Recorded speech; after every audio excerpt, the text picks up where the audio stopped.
Bet on Bears fans, another edition of the Chicago Bears podcast coming your way. Pat the designer, Courtney Cronin, still up at Halas. She never stops working, ladies and gentlemen. That's why she's the best in the business. As minicamp getting started today, and me and Courtney were just kind of talking about how we felt about minicamp. And Courtney, I think we both kind of came away with the same opinion.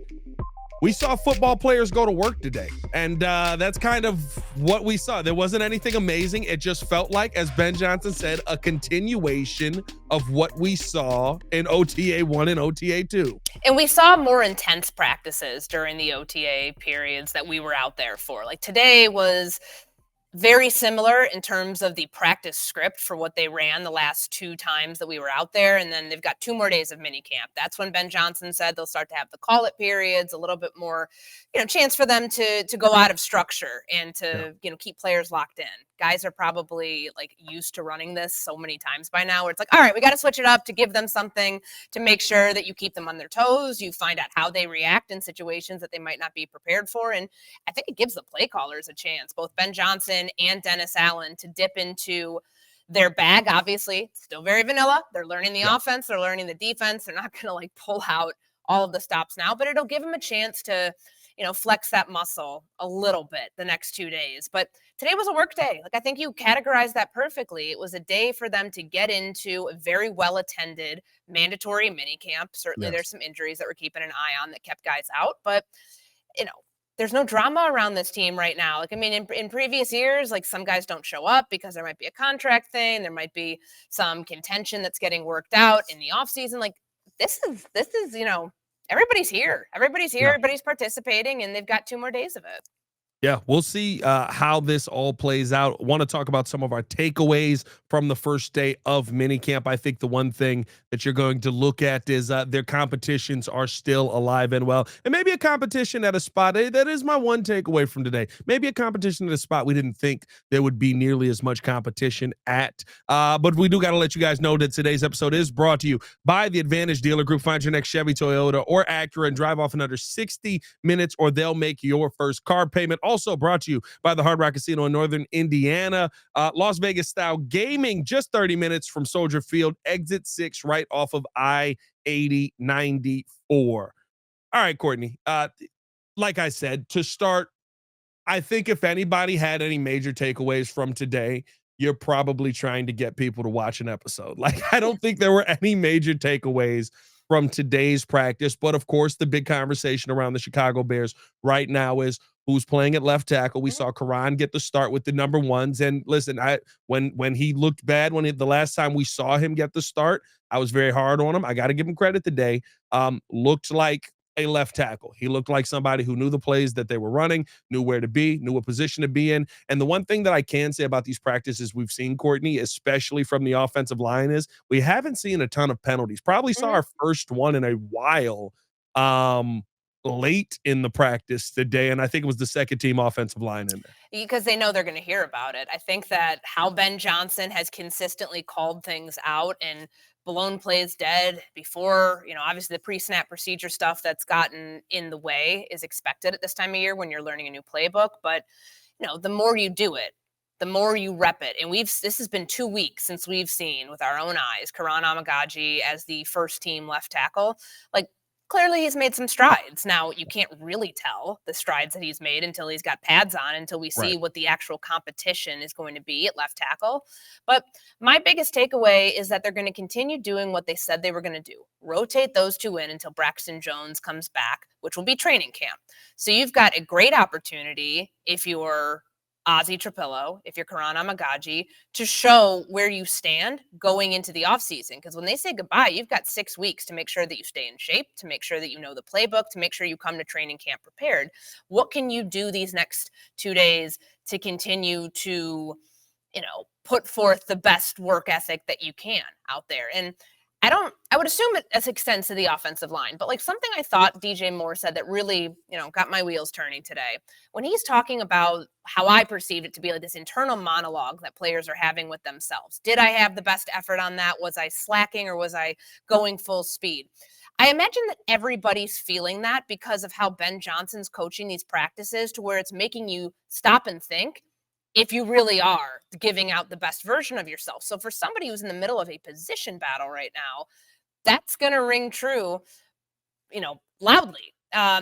And that's a good thing. It's different though when Ben Johnson talked about the continuity element and what you have up front right now. It's got to be, this has got to feel more normal to him than not, of where you've got 4 positions that effectively feel set and you're just focused in on the left tackle spot. That's how the offensive line for, the better part of the last 3 years he was there, it was set just about every year going into minicamp, going into Yeah. training camp.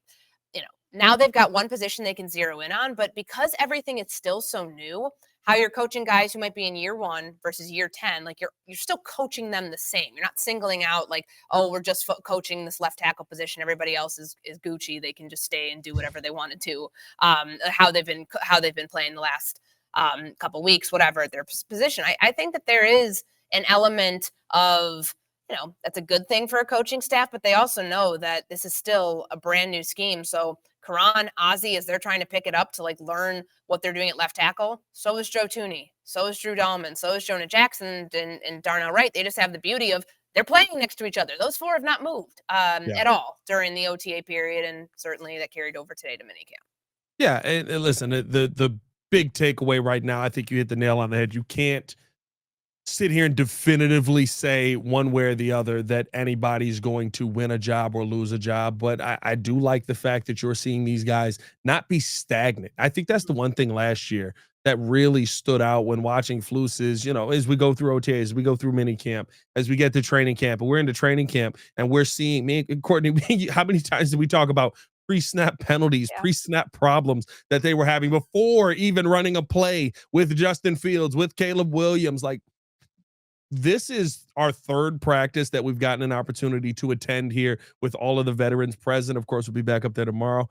And it feels like this Bears team has grown just from OTA 2 that we got a chance to see, from OTA 5, I think it was, that we got a chance to see, to now training camp today, where, yes, there is, today was a very work-like mentality. I don't think there were a ton of special plays that you take away from them. But it does feel like the coaching, the clips of Eric Bieniemy yelling at running backs, the conversation around Ben Johnson getting on Cole Kmet's case. It does feel like those are things that actually are helping this Bears team continue to move forward, even if it is just incremental progress. Well, they know what's expected of them.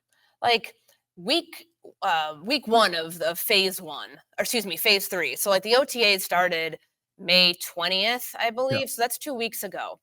They now know, okay, this is what it means when Ben Johnson does this in a practice. This is what we can expect when the whistle's blown dead and he starts chewing out a player. Like, I think that it takes time to get used to that because it might seem jarring, or it might seem not, like, Cole Kmet said this is more of a unique style that he's been coached with this year. It's not to say he wasn't ever coached hard. He made sure to preface that. But how he's receiving the coaching from Ben Johnson in what's being told to him is different. And I go back to that example. So it was like 2 weeks to the day tomorrow when we're all in the Walter Payton Center. It was the rainy practice. Cole gets chewed out because he's lined up what he said was about a yard off. So it's not like this huge, oh my God, you're completely out of position. You're supposed to be over here and you're on the other side of the formation. He said that he was cheating himself out of a play. And Ben Johnson notices it. It's the first time, mind you, that we heard from Cole explaining kind of his side to this. I thought he gave a really good answer that when Johnson sees that, blows the whistle dead, yells, gets everybody to the huddle during 7-on-7, explains what needs to be done differently. Cole goes out, runs the play, and Johnson tells him afterwards, hey, man, I was trying to get you the damn ball. Like, you're seeing how the coaching, like, it has an end game. And when players can see that, I think players are much more willing to buy into it and see, okay, like, that's what he means by that. Like, that's the result you get if you do this properly. And, hearing veteran players talk about that, it's not just young players who are buying in and, don't know what they don't know. DJ Moore, DeAndre Swift, those two have played on multiple different teams. Swift played on 3, DJ's played on 2, Cole's only played on 1. But Cole's been through more change than anybody else in this building. Him and Jalen Johnson, longest tenured Bears players. He's on his 5th offensive coordinator, 5th play caller this year in Ben Johnson. Eventually, you get it right, that change isn't the constant. Like the constant in theory should be something better, like I don't know, wins, progress, other things that you can measure for a player who wants to succeed. And so I think that we're seeing players learning what Ben Johnson expects. And there's a tangible thing you can take away from that. It's not just these grand ideas of like, effort, hustle, intensity. Yeah. The hits principle was something that was No, never we moved really. past that, Courtney. We're Yeah, not like, going back to but that. like, think about how many times that was brought up, and it's like, all right, how do you measure that? Like, and of course, the team had, the last coaching staff had metrics for that, but Yeah. like, it never really felt like, A all low. right, if I do the hits principle, I see this.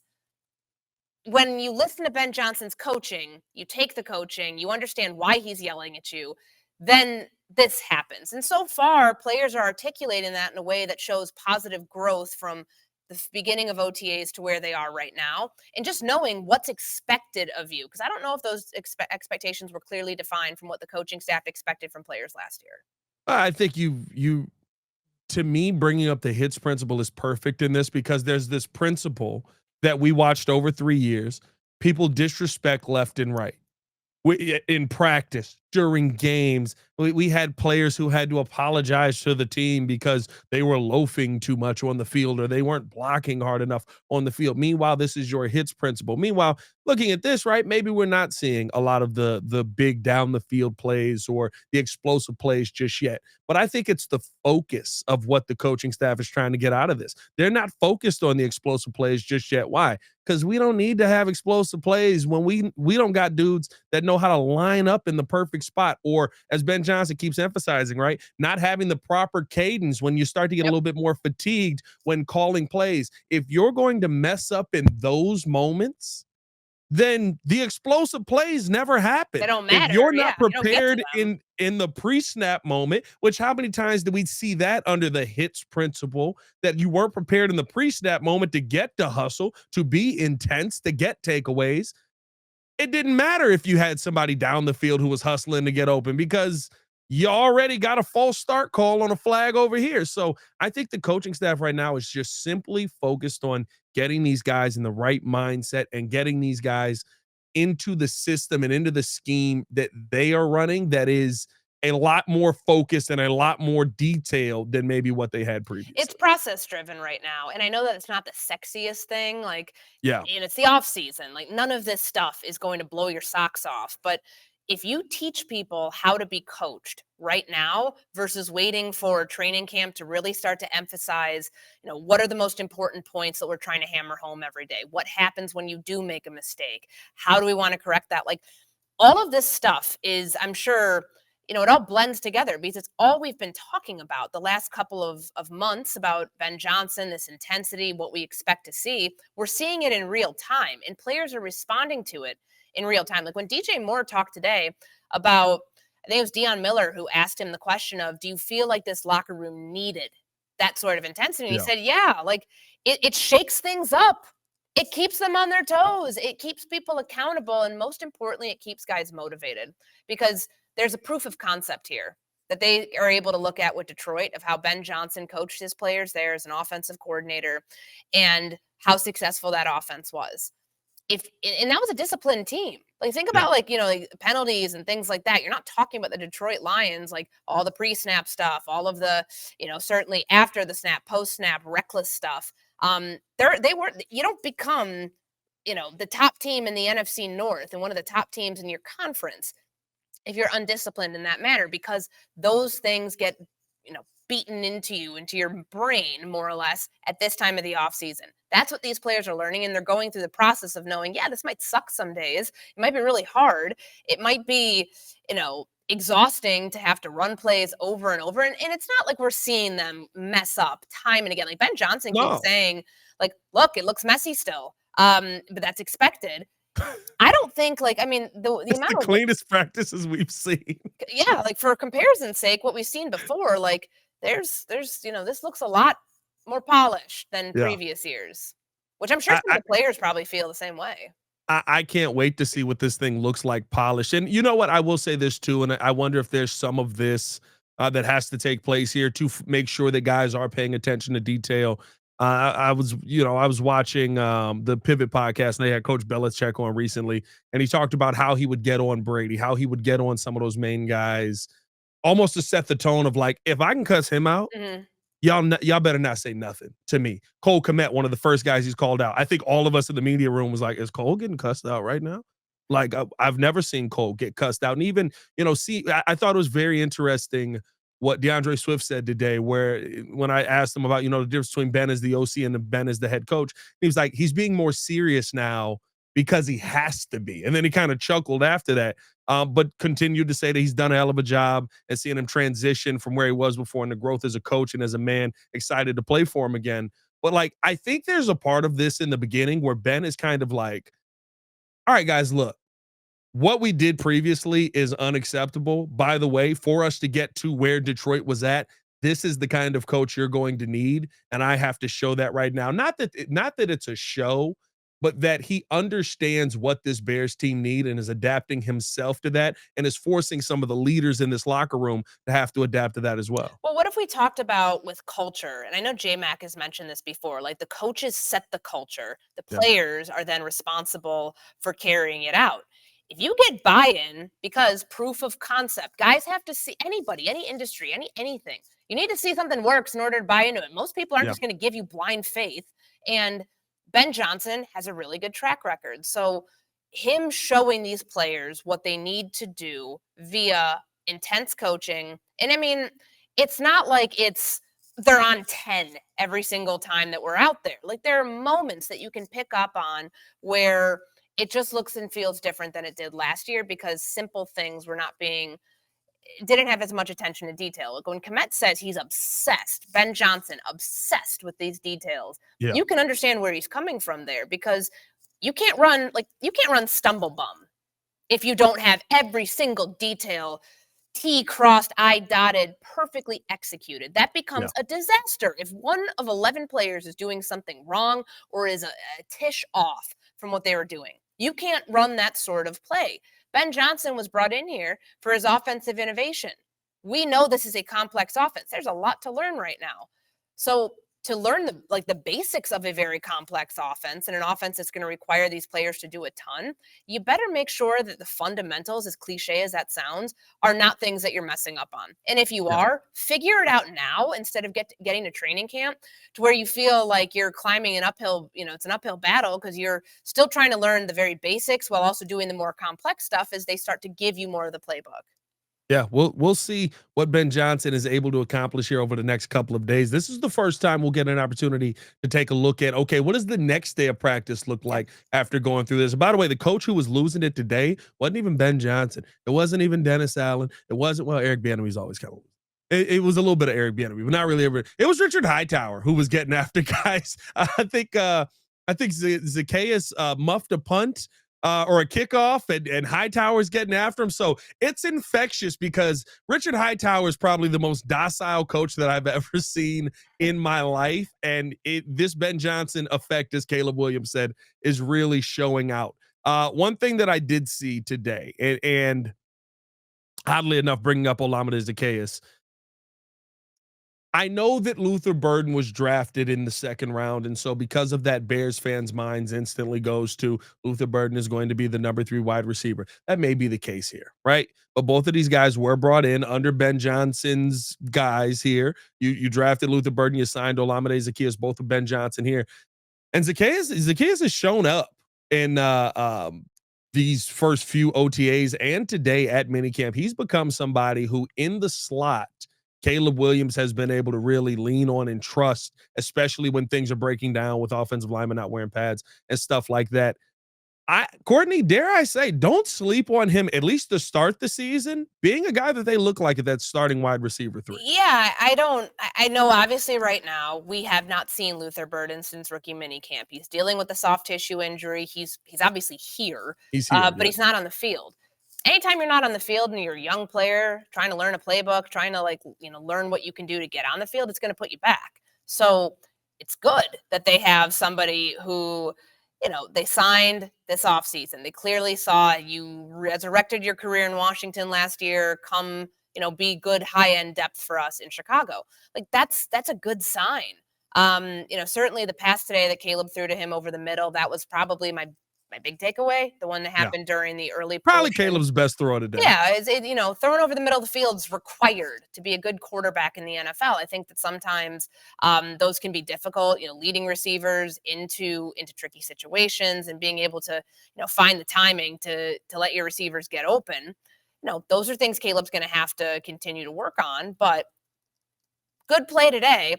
As it pertains to, what happens when Burden gets on the field, it's not he's a second round pick for a reason. I think that Yeah. the Bears are really excited about what he can provide this offense. Hell, DJ Moore was talking about it, that he, was excited, and it's tough that he's not out there with him right now to get to see what their big three at receiver could be between himself, Burden, and Odunze. But I don't look at it as anything more than, hey, there's a high-end player who you want to get reps in that's out right now.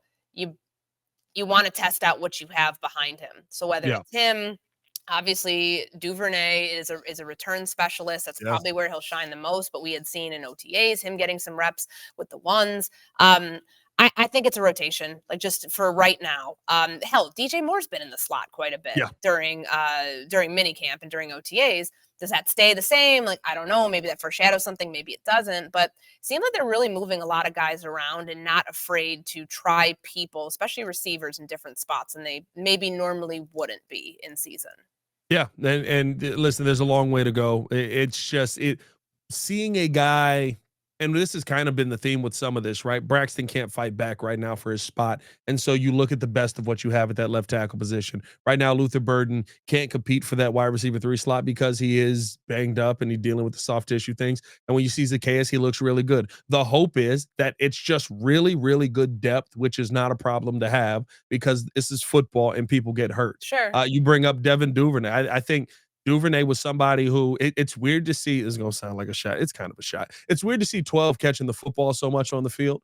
But he's somebody who is being relied on not only in just number one moments in the slot, but even, today with Tyson Bagent, you saw him getting the ball a ton. So there's a belief in the guys that have been brought in that we're willing to go to you. We've already got a trust with you and that we want to work with you in the system.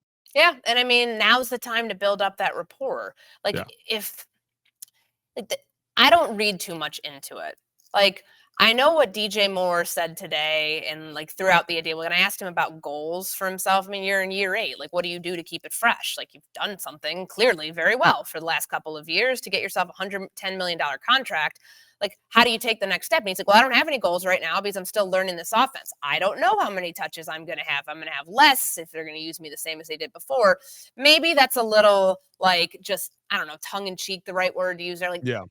he's your number one receiver. Like, come on. Like, they're going to use him a lot. But I do think there's something to be said about how they're willing to test out what this offense could look like with a number of different guys and a number Yeah. of different personnel. And that's, you have a 90-man roster. You have to make sure that you're getting enough run through, and you have to make sure that you have contingency plans for injury and all of that. But I don't know if I read anything more into it more than this is typically pretty routine from what we see during the offseason for most teams, where you do have guys who are more established veterans and players that you are expecting to have bigger roles because, that's just the way that depth charts work, whether there's an official one or not. But Ben Johnson's not afraid to push people out of their comfort zone, whether it's through coaching or whether it's through putting them in position to do things differently.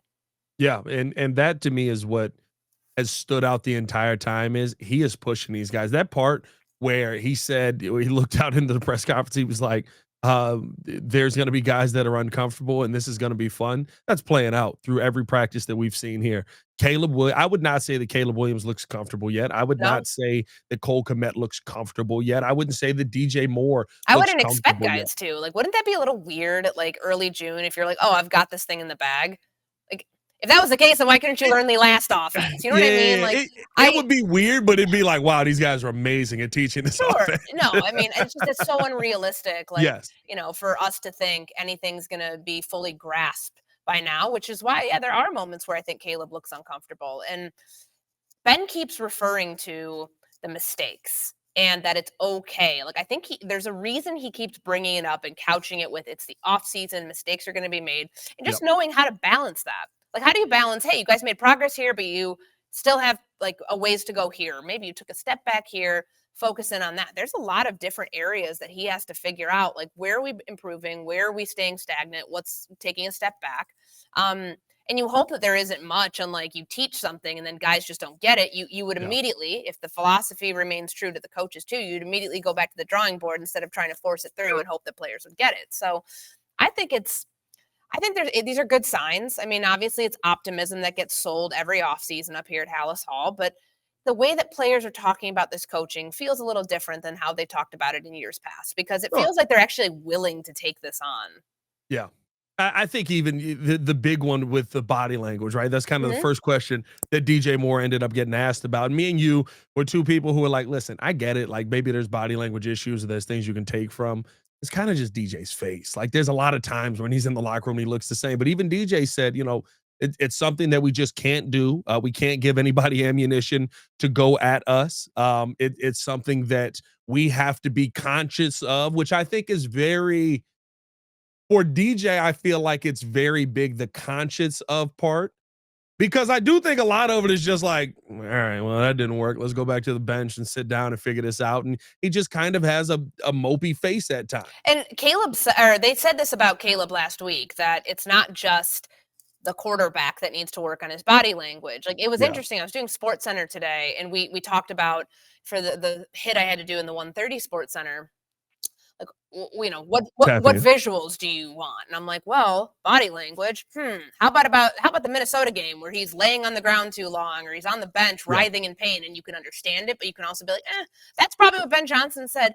We don't want to look like that, but there's other examples of it. DJ walking off the field in Arizona while the play's still going on. What happened in week 2 when he's mouthing something to Tyson Bagent about, like, I don't know. I remember it was like, you need to get me out of here. Or you need to get out here and help. I don't know, something. Like, there's too Yeah. many instances of it where it was like, it couldn't not be addressed. So when DJ tells us today that he had an instance of bad body language that got nipped quickly in the offseason, that it was something he learned from, and he's like, I'm not going to do it again, that's a learning thing. Like, this is a learning Yep. process for guys to break habits of past behavior that could be detrimental to not only their own success, but like team success. And Yeah.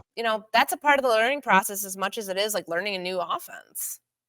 Yeah, and that to me, I think that's what stands out is, with DJ Moore, with Caleb got hit 68 times. I think we all can understand some of the body language. But Ben Johnson is saying, hey, not acceptable, don't show it. With DJ, I just think it's his personality to be like, nah, that didn't work. Let me go back to the other side. But even in that moment, Ben Johnson saying, I get what you're saying. We can't show that. Mhm. We can't put that on film because that shows. I think what Ben Johnson said is it shows weakness. Yeah, he said like You know that's what a I mean? sign It's of a something. weak team. A team is like palms Yeah. up, like questioning things. And that's how you can fracture really quickly. Now, Yeah. it's I think it's hard to tell about body language at this time of the off season. Like, what Everybody's yeah, kumbaya right like, now. they're in shorts. They're not Yeah. doing anything that's gonna like get people really rattled. So you'll start to see, like, all right, how is that body language improved? Has it improved during training camp, when those joint practices will be the good time that get the body language meter out for the Miami joint practice, the first one, Yes. when Caleb Williams has an edge rusher coming full steam at him, and if he's got a free rusher, if a sack's given up, how does he respond then? Because Yeah. I don't think you can gauge it truly until, like, you can talk about it now. You can say, hey, this is what we don't want to do, but I don't think you can really see where they've improved with that until much later on in the offseason. Yeah, I was gonna say the joint practices, I think, are really where it will stand out because those are gonna be the moments where I asked J Mac and Yurko about this. Is there pride when you've got these joint practices and somebody is coming to Halas Hall to practice with you? And he was like, it's kind of like the game. Like you're coming into my house and you want to beat us up and down the field, and we're not going to let you do that. There's a pride that takes place there, and so because of that, emotions will probably be a little bit higher, and that'll probably be when we'll be able to get our first real look. Maybe more Buffalo. I don't know. Miami's got a good defense. I guess both of them. I feel like we got faked out last year with the With the Bengals, Cincinnati yeah. defense Hmm. because we were just like, man, Kayla was really moving the ball, and then we watched the season, and everyone could move the ball on Cincinnati's defense. So But we'll see what ends up happening. I'm glad that day one of minicamp is in the books, and now it's going to be exciting to see how this team adjusts going in here to day two. We'll keep you posted here on the Chicago Bears podcast as always, so stay tuned in with us. We thank you to Courtney Cronin as always for tuning in with us, and thank you for watching as well. It's your boy Pat the Designer back at it again. Day two coming up tomorrow. Y'all stay safe out there, Chicago. Big Bear down. One love. Peace.